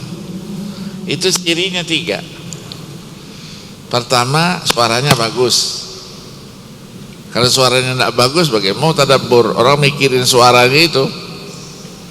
Karena tidak semua orang dikasih kelebihan bersuara. Ada yang ingin bersuara tapi tidak bisa. Ada yang suaranya melengking, ada yang suaranya sember, ada suaranya macam-macam. Iya kan? Jadi kalau suaranya bagus, pasti itu menjadi sarana untuk kita mengerti apa maksudnya. Orang baca dengan suara bagus, penasaran kita. Karena Al-Quran adalah firman Allah yang tidak pernah pendengarnya mengatakan saya bosan mendengar ini, tidak pernah. Kalamun qadimun la yumallu sama'uhu, katanya kan di dalam ilmunya itu. Yang kedua, kalau dia bisa mengerti makna terjemah dari apa yang dia baca, maka dia bisa menampilkan taswirul makna al-Qur'ani. Itulah namanya penghayatan. Dia sambil baca, sambil dia hayati. Ketika dia hayati itu, kadang-kadang dia nangis. Nangisnya bukan karena apa-apa itu, ya, karena dia disentak oleh ayat itu. Ya, kadang-kadang sedang baca putus kita nangis kita. Imam di Masjidil Haram, ya kan, di Masjid Nabawi, sering kan nangis itu. Ya, ada Sudais, ada Syuraim, ya kan, Ibrahim Sa'ud Asy-Syuraim. Itu adik-adik kelas saya semua itu. 3 tahun di bawah saya, ada yang 5 tahun di bawah saya. Di waktu sekolah dulu dia adik kelas saya, ya. Maka saya akrab dengan mereka itu. Itu punya kelebihan sendiri-sendiri. Ya, mudah hatinya, mudah luluh gitu kan. Kalau kita kan mendengar itu terus dia nangis. Nah, kita paling tidak, ya, ketika kita membaca ada waktu, sandingkan Al-Quran yang ada terjemahannya, sehingga kita dapat gambaran apa makna dari yang kita baca itu. Ya, kita tidak mungkin lah kita jadi bahasa Arab aja tidak bisa, mau jadi mufassir tidak mungkin lah gitu kan. Ya, kecuali mufassir yang gila-gila itu. Bahasa Arab aja tidak bisa, berani menafsirkan Al-Quran. Ya, Masya Allah, ya kan. Masya Allah. Kemarin dua minggu yang lalu ya, ketika kita STQ di mana, di Tarakan, saya dapat kiriman video pengajian pagi itu. Pengajian pagi itu ada ustadz muda, dia sebutkan nanti kita di surga itu ada namanya pesta seks. Pesta seks, kurang ajar. Sekali lagi saya ulang, pesta seks, kurang ajar itu. Kalau depan saya apain, tidak tahu tuh. Iya, ini saya minta sama Kementerian Agama, saya minta KIA, ya, itu supaya memanggil itu. Saya kasihkan 38 ayat yang bercerita tentang surga pada orang yang ditugasi itu. Tolong cari, tanyakan sama dia, adakah ayat-ayat ini saja yang menceritakan bahwa ada pesta seks di surga. Kalau enggak, langsung aja lah, enggak usah lama-lama kita. Kita banyak ceramah-ceramah, ketawa-ketawa melulu. Al-Quran dijadikan sebagai lelucon, ya, hadis Nabi dijadikan tertawaan. Ya, makanya saya terus terang, dulu saya rajin, saya ngisi semua stasiun TV akrab sama saya, masih bersih-bersihnya dulu. Kita yang pilih orang-orangnya. Sekarang tidak jelas semuanya. Bajunya warna-warni, kopiannya warna-warni, sorbannya lebih besar dari sorban kita, belajarnya tidak jelas dari mana. Iya kan? Ini bapak-bapaknya, ibu-ibu, Ustaz kenapa Ustaz tidak muncul lagi di TV? Terima kasih. Saya nonton yang acara-acara pagi itu, supaya kepala saya tidak sakit, hati saya tidak sakit, itu saya lebih baik nonton Cartoon Network itu. Iya, sambil saya takrir Quran saya nonton itu. Tom Jerry kejar-kejaran kan, kalah Jerrynya, ketawa kita. Lebih senang yang begitu itu, dari yang begitu sakit hati saya. Ya, jadi kita harus selesaikan itu. Jadi majelis ulama juga saya bilang harus bertindak yang model-model begitu itu. Yang begitu jangan tampil lagi di TV. Kita bukan ngejar rating segala macam itu. Ya, kita ingin mengajarkan kebenaran. Kalau yang begitu namanya perkosaan terhadap Al-Quran. Ya, kalau yang begitu saya di barisan depan, dia bilang. Kalau ada yang berani mengganggu Al-Quran, jiwa raga saya serahkan. Tetesan darah saya terakhir saya serahkan. Berhadapan dengan saya. Saya sampaikan di mana-mana, di televisi saya sampaikan. Yang mengganggu Al-Quran berhadapan dengan saya. Siapapun orangnya, saya tidak ada urusan. Ya, kita harus jaga itu. Ya, maka dari itu Bapak tidak mengerti baca. Kerjaan Bapak masih mengeja bacaannya. Lanjutan hadis al-mahiru bil Quran itu, walladzi yaqra'ul Quran wa huwa yatata'u fi aisyakun ali falahu ajrani. Orang yang mengeja-ngeja dia baca, jalannya masih miring-miring baca itu, sulit dia baca Quran, kata Nabi, bagi dia 2 pahala. Pahala membaca dan pahala mengejanya itu. Banyak dia mengeja, banyak pula pahala yang dia terimanya. Ya, jadi tergantung Bapak, siapa saja baca, tidak perlu mengetahui makna apa yang dibaca, sama. Ya, ini pernah ditanyakan oleh Imam Ahmad rahimahullah, ya.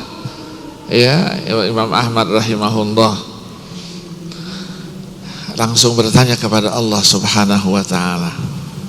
Ya, bifahmin au bi ghairi fahmin. Jawab Allah, bifahmin au bi ghairi fahmin, nilainya sama di sisi Allah, Subhanahu wa ta'ala. Kenapa orang tuh kok enggak bosan-bosannya katanya kan? Ya, membaca Al-Quran. Karena yang dibaca itu apa? Iya, kalami kata Allah, firmanku. Maka orang yang tidak pernah bosan-bosan membaca Al-Quran itu, karena yang dibaca itu adalah firman Allah. Allah itu siapa? Yang menciptakan dia, iya kan? Yang menciptakan dia, yang menjadikan dia ada dari tidak ada, yang memberi semua nikmatnya kepada dia, hanya Allah Subhanahu wa ta'ala. Ya, jadi bisa dipahami. Ahlan wa sahlan kata orang Arab, tidak mengerti juga ahlan wa sahlan. Sama di sisi Allah Subhanahu wa ta'ala. Allah maha tahu dengan kemampuan yang kita miliki, baik itu yang pernah kita sampaikan kepada orang lain atau kita sembunyikan. Ya'lamu kha'inatal a'yun wa ma tukhfis sudur, ya kata Al-Qur'an, yang jelas Allah ketahui, yang tersimpan di dalam hati Allah pun maha mengetahui segala-galanya. Cukup saya kira ya. Saya ini punya tugas untuk mengontrol final hari ini. Tapi dari pagi saya sudah disandra di sini dari jam 8.30 tadi. Ya, tapi saya yakin insya Allah berjalan lancar. Kita di sini juga mendoakan. Tapi paling tidak saya harus kontrol itu. Ya, saya harus datangi. Mungkin sudah ada yang selesai ini finalnya, ya kan? Ya. Jadi saya mohon maaf. Insya Allah kita berjumpa kembali di lain kesempatan dalam keadaan sehat walafiat. Saling mendoakan, ya, berkat Al-Quran kita akan berjumpa kembali di dunia maupun nanti di akhirat kelak. Mohon maaf. Wassalamualaikum warahmatullahi wabarakatuh. Waalaikumsalam warahmatullahi wabarakatuh. Terima kasih Ustadz, syukron jazakumullah khairan katsir. Dan jamaah, jadi mohon maaf jika semua pertanyaan tidak dapat tersampaikan hari ini, tapi mudah-mudahan di kesempatan berikutnya kita bisa berjumpa kembali, karena yang jelas Masjid Raden Patah Universitas Brawijaya tidak akan berhenti menyelenggarakan acara-acara tausiah bersama para ulama-ulama guru-guru kita di sini. Jadi tetap rajin mendatangi masjid, khususnya bagi yang warga UB, tetap mengikuti perkembangan dari acara-acara di Masjid Raden Patah. Untuk hari ini kami tutup sekian. Kita tutup dengan doa kafaratul majelis. Subhanakallahumma bihamdika asyhadu an la ilaha illa anta astaghfiruka wa atubu ilaik. Mohon maaf. Terima kasih. Wassalamualaikum warahmatullahi wabarakatuh. Saya ini dari pagi di masjid di Sandra.